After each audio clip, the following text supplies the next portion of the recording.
Hello and welcome to World of Africa with me, Eric Njoka. On the show this week, there is trouble in the Gambia as the relatives of 20 children whose deaths were linked to toxic cough syrups made in India have sued Indian drug maker Maiden Pharmaceuticals as well as local authorities in the West African country.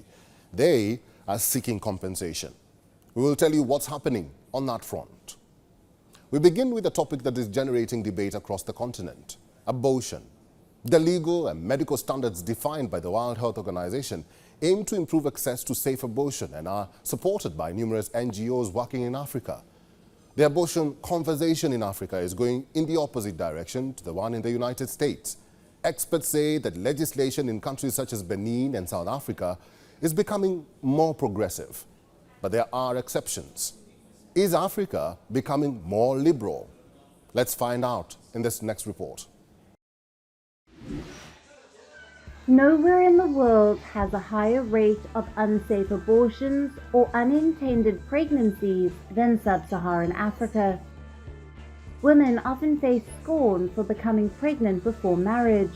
Efforts to legalize and make abortions safer in Africa were shaken when the US Supreme Court ended the right to abortion a year ago. Within days after that, Sierra Leone President Julius Maada Bio declared that his government would decriminalize abortion.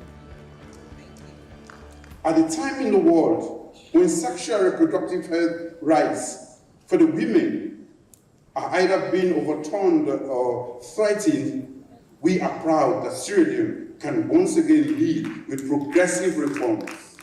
The African Union 2 decades ago recognized the right to abortion in cases of rape and incest, or when the life of the mother or fetus is endangered, or the mother's mental or physical health is at risk.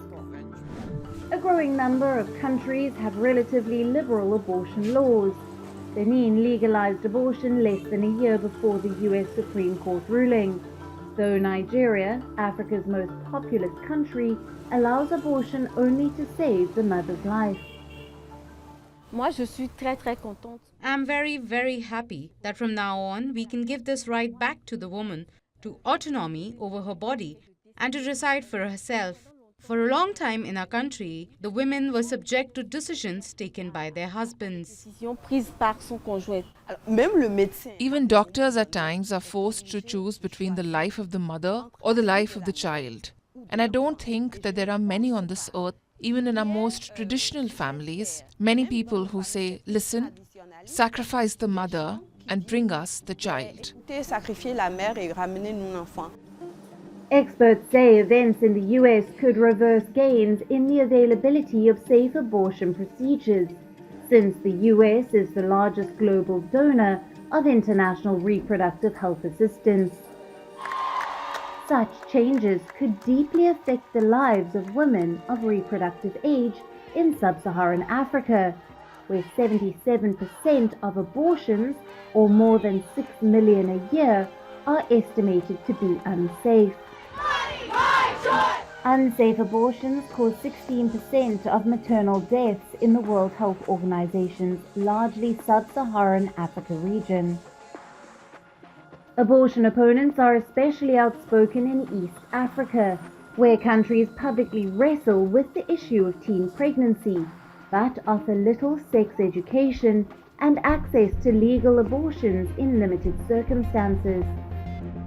We know how girls get pregnant, and the main missing link here is what we can do to prevent, and one of it is the lack of information.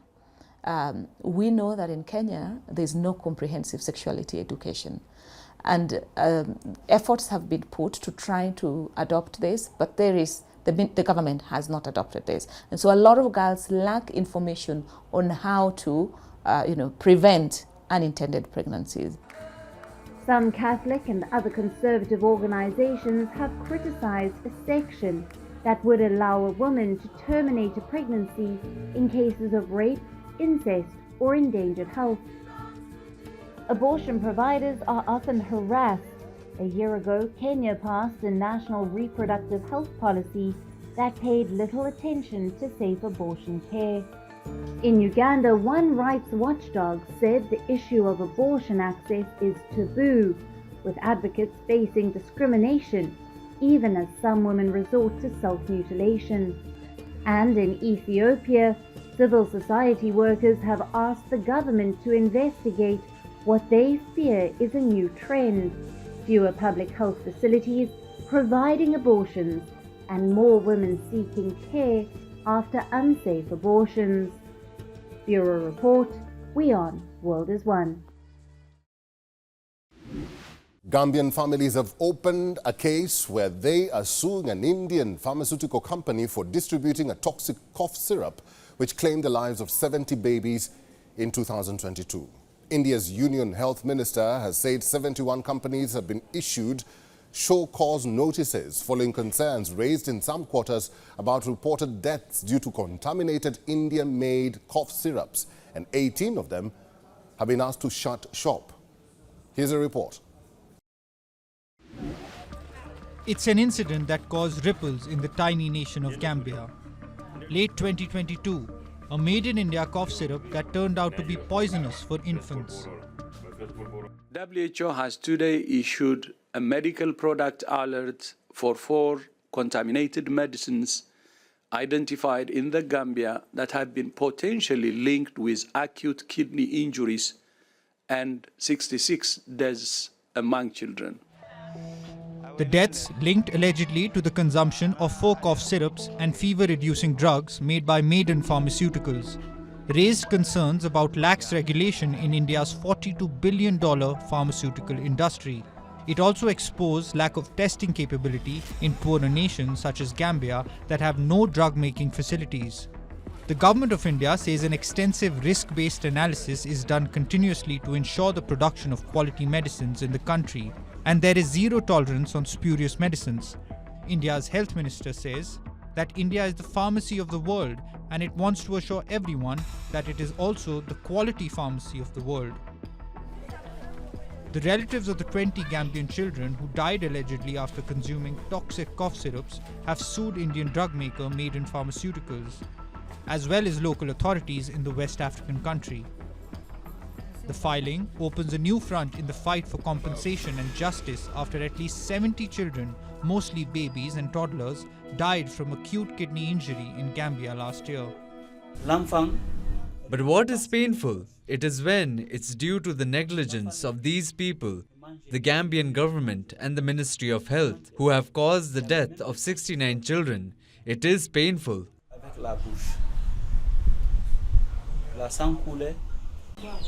It is now time for the government to take action and stop these products from getting inside the country. Because if they don't prevent these syrups from coming in, it could be even worse.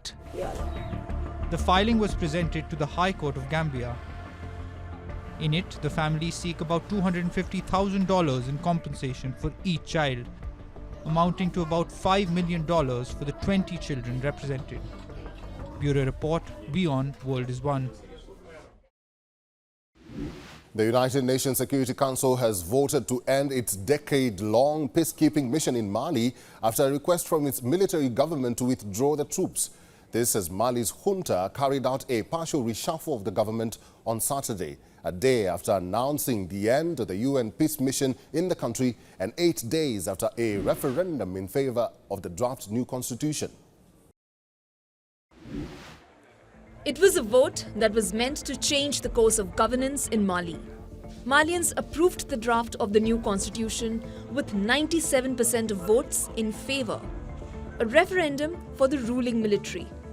Although voting was hampered in many central and northern localities, either by fear of jihadist attacks or by political disagreements, critics of the draft describe it as tailor-made to keep the junta in power beyond the presidential elections scheduled for February 2024. This was the first election since the military seized power by force in August of 2020. And since then, they have ruled virtually unchallenged in a country faced with jihadism and a security and economic crisis. These provisional results will be immediately forwarded to the Constitutional Court. which alone is competent to proclaim the final results of the referendum vote of 18 June 2023, after any necessary verifications and rectifications. Après toutes les vérifications et rectifications nécessaires.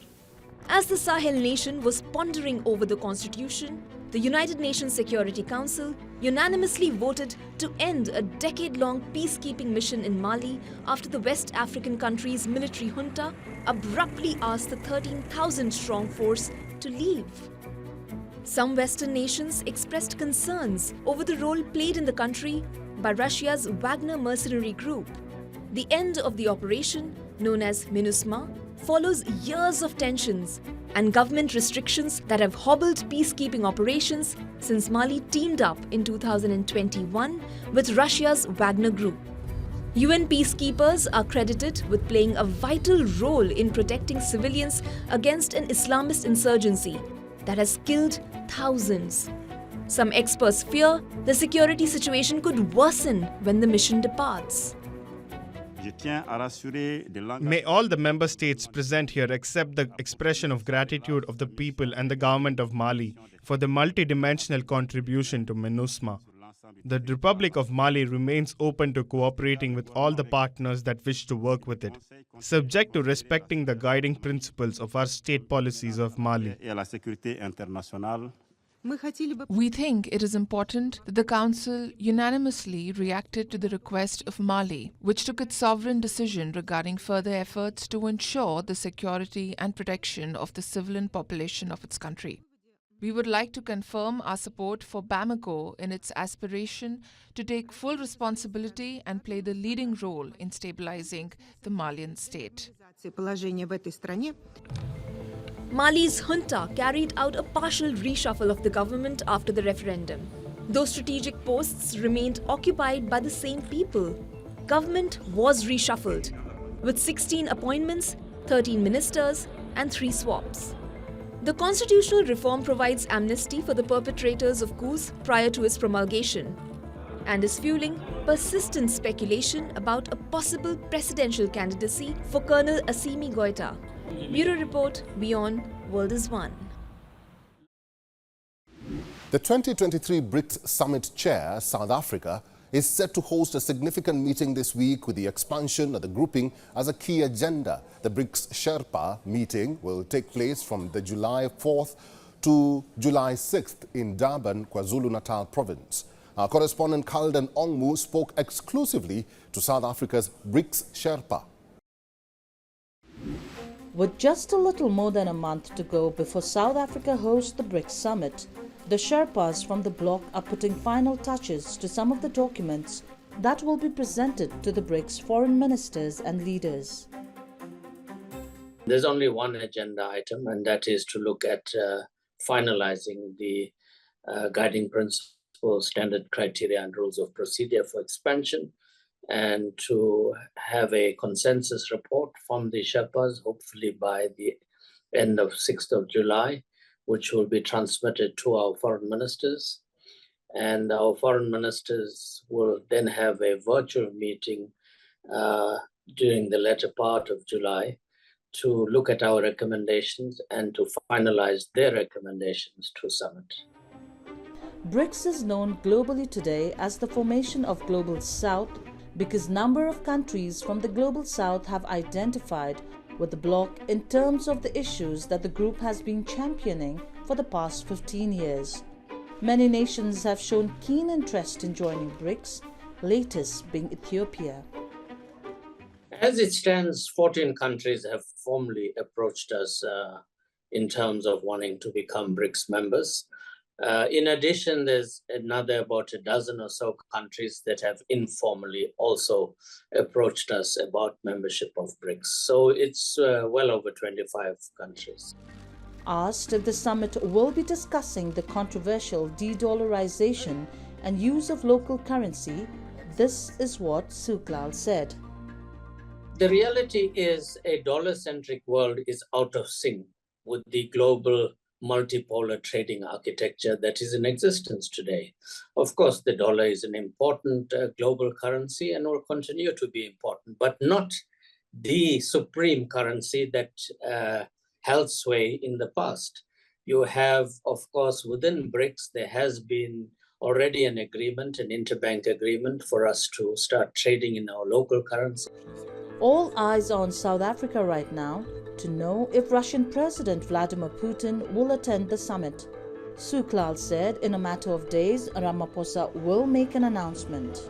Ramaphosa has stated this past weekend that he will make an announcement shortly in terms of the summit, and I think within the next few days there'll be an official statement. With several countries showing interest in joining the BRICS, experts say the expansion of the group showcases the growing strength of cooperation among developing countries, which will promote the building of a fairer international order. This is Kaldan Ongmo from Johannesburg, South Africa for WION World is One. Kenyan firms have cited the dollar shortage among a string of domestic challenges that have obstructed their expansion capacity and impacted revenues. This comes as the country's foreign reserves hover below the statutory 4 months report cover. One of the affected sectors is the tea industry. Here's a report from central Kenya. The green highlands of Kenya's vast tea farms in the country's central region are the biggest victims of the ongoing currency deficit being faced globally. As Pakistan spiraled into crisis this year, Wilson Mathura pressed the government to put the tea Kenya produces on a list of essentials that would grant importers access to precious US dollars. His urgent lobbying reflects anxiety about the scarcity of dollars across emerging market and developing economies that is impeding commerce and piling pressure on local currencies and sovereign debtors. Without dollars from KTDA's customers, in Pakistan, its biggest market, the cooperative that produces 60% of Kenya's tea would have struggled to pay its own bills. 50% of our tea goes to Pakistan market. So it meant that the uptake of our tea was low, and therefore there was firing of stocks. However, we quickly had to intervene through other means, and we went into ROCs with those buyers from Pakistan. But then quickly again, we made a delegation there with the government, the CS himself, and the Pakistan government classified tea now as an essential commodity. And therefore that's now our system since then. So we no longer have that challenge now with the Pakistan market. We had a similar problem in Egypt, but it has also eased. But the effect, of course, was the same. The uptake of our tea was low. His efforts in Islamabad paid off, but KTDA is seeing similar strains emerging in Egypt, its second biggest market, where the steep currency devaluations have raised worries about Cairo's ability to service dollar debt. The spike in global interest rates has already tipped Sri Lanka and Ghana into defaulting. Tunisia is teetering. Nigeria could soon be spending half or more of government revenues on interest payments. Even Kenya itself is seen at risk. Although the dollar's share as a global reserve currency has dropped to 59% from 70% over a decade, it continues to dominate global trade. With the experiences we have of a dollar shortage, that's the direction now our African countries should get into, where they can trade with their own currencies. So for us, if that is embraced, the way South Africa, they don't deal with the dollar, they deal with their rand. That becomes better for all of us, because it makes our business is of bigger businesses. So we're looking forward to that being actualized by African countries. Dollar shortage are nearly always tied to worsening debt problems. In Africa, where the tough conditions attached to IMF loans have made some countries wary of relying on the fund, politicians including Kenya's President William Ruto have also argued for a trade payment system using local currencies. Bureau Report, WION World is One. And in Morocco, young women are reclaiming the centuries-old art of Nawa by bringing a new and inclusive energy to the spiritual music repertoire that gained worldwide popularity after it was listed by UNESCO as intangible culture heritage in 2019. The culture has also inspired fashion designers. In the ancient Medina of Essaouira in southwest Morocco, tourists and locals alike scour the city's souks, where all their senses are stimulated. Amid the hustle and bustle of ongoing trade, colorful clothes and accessories cover the walls. From music to gastronomy or even calligraphy, the Nawa culture endlessly inspires fashion designers. Moroccan designers are creating modern interpretations of traditional garments, and the country's fashion industry is thriving.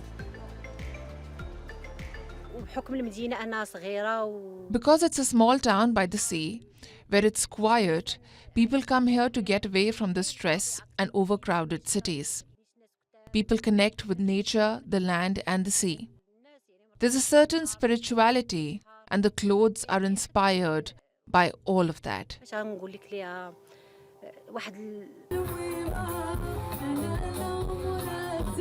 Just recently, thousands flocked to the historic beach town of Essaouira for the annual Nawa World Music Festival's opening night. The festival celebrates its 24th edition this year. It has seen countless world-renowned acts grace its stages. The festival culminated in a concert where young women are reclaiming the centuries-old art of Nawa by bringing a new and inclusive energy to the spiritual musical repertoire. It gained worldwide popularity after it was listed by UNESCO as Intangible Culture Heritage in 2019.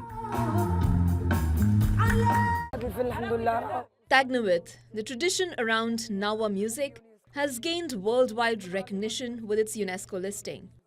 Why shouldn't a woman play the gembri? Why shouldn't women be part of this dynamic? Women were at best simple members of Nawa groups, but never leaders. And the day I had the opportunity to play the gembri and succeeded in playing this instrument, I didn't hesitate for a second. These young women's ambitions empowered many others to explore their passion for the traditionally masculine art form, which blends African rhythms with spiritual chants and poetry. Nawa is also an ensemble that goes beyond just music. It also impacts clothes. Bureau Report, WION, World is One.